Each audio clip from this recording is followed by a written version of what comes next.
My daughter's teacher accused her of plagiarism on her science project. The Zoom call with my Nobel Prize-winning colleague left her speechless. I, 43M, have always tried to maintain a delicate balance between pushing my kids to excel and letting them find their own way. My daughter, a high school sophomore who's always had a passion for science, came home last month absolutely beaming about her science fair project idea. She wanted to explore the implications of recent quantum computing breakthroughs on potential cancer treatments. Ambitious, yes, but she's always aimed high. She spent weeks researching, staying up late reading papers, and drafting her proposal. I offered guidance when asked but made sure this remained her project. As someone who works in scientific research myself, I know how important it is for young scientists to develop their own voice and ideas. When she submitted her proposal, I was genuinely impressed. It showed sophisticated understanding and creative connections between fields that even some of my colleagues would appreciate. I felt that swell of parental pride seeing your kid excel at something they're passionate about. Then came the email from her science teacher. I need to speak with you regarding concerns about your daughter's science fair proposal. There are questions about the originality of the work. Please contact me to arrange a meeting. My daughter was devastated when I showed her the message. Her eyes welled up with tears as she insisted she hadn't copied anything. Dad, I cited everything properly. I worked so hard on this. Why doesn't she believe me? I believed her completely. I'd seen the hours she'd put in, watched her struggle with complex concepts and ultimately find her way through them. This wasn't plagiarism. This was a teacher who couldn't believe a 16-year-old could produce work at this level. I'll handle this, I told her, trying to keep my growing anger in check. We'll sort it out. I replied to the email requesting a Zoom call and received a response suggesting a meeting the following afternoon. My daughter asked if she could be present, and I agreed. She deserved to defend her own work. The science teacher appeared on screen precisely on time, her expression severe behind wire-rimmed glasses. My daughter sat beside me, uncharacteristically quiet. Thank you for making time to discuss this matter, the teacher began formally. I've been teaching advanced science for 15 years, and I recognize when work exceeds the capabilities of my students. I felt my daughter tense beside me but gave her a reassuring glance before responding. I understand your concerns, I said carefully, but I can assure you my daughter did this work herself. I've seen her research process firsthand. The teacher's expression remained unchanged. With all due respect, the theoretical framework she's proposed incorporates concepts that are currently being explored at the graduate level. The connections made between quantum computing algorithms and protein folding simulations for targeted drug delivery are particularly sophisticated. This is well beyond high school level work. So your accusation is based on the quality of her work rather than any actual evidence of plagiarism? I asked, struggling to keep my tone neutral. I've run her proposal through our plagiarism detection software and nothing flagged directly, she admitted. But that doesn't mean she didn't have inappropriate levels of help. These ideas are remarkably similar to some cutting-edge research. My daughter finally spoke up, her voice quiet but steady. I cited all my sources. I read papers from MIT and the quantum computing group at the university. I didn't copy anything. I just tried to connect ideas that I thought made sense together. The teacher's eyebrows raised slightly. You expect me to believe a sophomore in high school understood academic papers from MIT?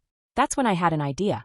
My daughter didn't plagiarize anything, but she did have access to some resources that might not be typical, I explained.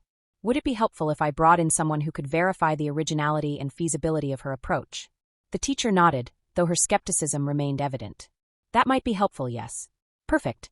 Could we reconvene tomorrow, same time? I'd like to bring in a colleague of mine who's familiar with this research area. After agreeing to the follow-up meeting, we ended the call. My daughter immediately turned to me, a mix of confusion and hope on her face. Who are you going to bring? Dr. Martinez from your lab? I smiled. No, I'm thinking of someone with a bit more authority on the subject. That evening, I made a call to an old friend and colleague from my postdoc days, now a professor at MIT, and more relevantly, a Nobel Prize winner for his work on quantum applications in biological systems. We'd stayed in touch over the years, and he'd always had a soft spot for educational outreach. When I explained the situation, he was more than happy to help. Send me her proposal, he said. I'd like to read it before the meeting. Later that night, I received his email response. This is genuinely impressive work for anyone, let alone a high school student. Some rough edges, naturally, but the core insights show real understanding. I'd be delighted to speak with her teacher. The next day, my daughter and I sat down for the follow-up Zoom call. The teacher joined promptly, her expression suggesting she was prepared for a routine parent trying to defend their child. I appreciate you making time for this follow-up, I began. As mentioned, I've asked a colleague to join us who can speak to the concepts in my daughter's proposal. I sent a text, and moments later, our third participant joined the call. Even through the screen, the recognition was immediate. The teacher's eyes widened as she realized exactly who had joined us. "Good afternoon," my friend greeted warmly. "I'm delighted to discuss this young scientist's work. I've reviewed her proposal in detail." The teacher seemed momentarily speechless, then gathered herself. "This is unexpected. Thank you for joining us, Professor. Your work is, of course, well known to our department. Let me get straight to the point," he continued. "This proposal shows remarkable originality. While it builds on existing research, as all good science does, the connections made between quantum computing approaches and cancer treatment pathways represent novel thinking. There are elements here that, with refinement, could potentially contribute to the field." He went on to highlight specific aspects of my daughter's proposal, explaining where her ideas aligned with current research and where she'd made creative leaps. Throughout his explanation, my daughter's expression shifted from anxiety to growing confidence, while her teacher's face registered increasing surprise. "The technical understanding isn't perfect," he acknowledged, "which is entirely expected for a student at this stage of education. But the scientific intuition displayed here is precisely what we hope to see in young researchers. This is unquestionably original work, though obviously informed by existing literature, which appears to be properly cited."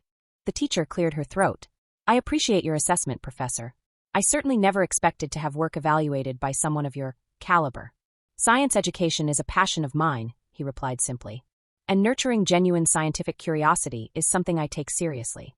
He turned to address my daughter directly. "You have a promising approach here.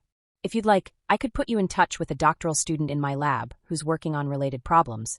They might be able to suggest some resources to help refine your methodology." My daughter's face lit up. "Really? That would be amazing." The teacher, now looking thoroughly uncomfortable, shifted in her seat.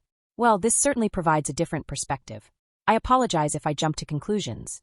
Scientific skepticism is valuable," my friend replied diplomatically. "But so is recognizing potential, even when it appears in unexpected places." After a few more minutes of discussion about how to proceed with the project, we thanked him for his time, and he left the call with a promise to email my daughter some additional resources. Once it was just the three of us again, the teacher's professional demeanor had completely transformed. "I owe you both an apology," she said, looking genuinely contrite. "I made assumptions that were unfair. Your proposal was so advanced that I couldn't believe it came from a student without significant outside help." My daughter, to her credit, responded graciously. "I understand why you were suspicious. It's okay." "It's not okay," the teacher insisted. "I should have asked questions before making accusations. Your project is approved, of course, and I'd be happy to provide whatever support you need moving forward." After wrapping up the call, my daughter turned to me with a mix of emotions on her face. "Dad, I can't believe you actually called him. That was wow." I shrugged. "Sometimes people need a reality check. You did the work, you deserve to be taken seriously." She was quiet for a moment. The teacher seemed really embarrassed. "She made a mistake," I said carefully. "Teachers are human too. The important thing is she acknowledged it and is now supporting your project." "Do you think he really meant it? About connecting me with someone from his lab?" "Absolutely. He doesn't make offers like that lightly." True to his word, my daughter received an email the next day introducing her to one of his doctoral students. Over the following weeks, they had several video calls discussing her project, and her understanding of the subject deepened considerably. The science fair came 2 months later. My daughter's project didn't win the top prize. That went to a practical engineering solution for local water quality issues. But she received special recognition from the university judges and an invitation to tour the quantum computing lab at the state university. More importantly, she learned several valuable lessons. That her ideas had merit, that authorities aren't always right, and that having someone believe in you makes all the difference. As for her teacher, the experience seemed to change something in her approach. I heard from other parents that she'd become more encouraging of ambitious projects and quicker to offer resources, rather than skepticism, when students wanted to tackle advanced concepts. Yesterday, nearly a year after all this happened, my daughter rushed into the house waving an acceptance letter for a selective summer program in computational biology at MIT. The recommendation letter from my Nobel laureate friend certainly helped, but it was her project and subsequent work that truly earned her the spot. As she excitedly called her friends to share the news, I thought about how different things might have been if we'd simply accepted the teacher's judgment. Sometimes standing up for yourself means finding the right allies who can help others see what you're truly capable of. And sometimes, just sometimes, the satisfaction of watching someone realize how wrong they were is its own special kind of reward. Thank you for watching. If you enjoyed this story, please hit that subscribe button. Don't forget to give it a thumbs up and share it with friends or family who might enjoy it too. Your support means a lot. And if you have any thoughts, questions, or story ideas, drop them in the comments below. I'd love to hear from you. See you in the next story.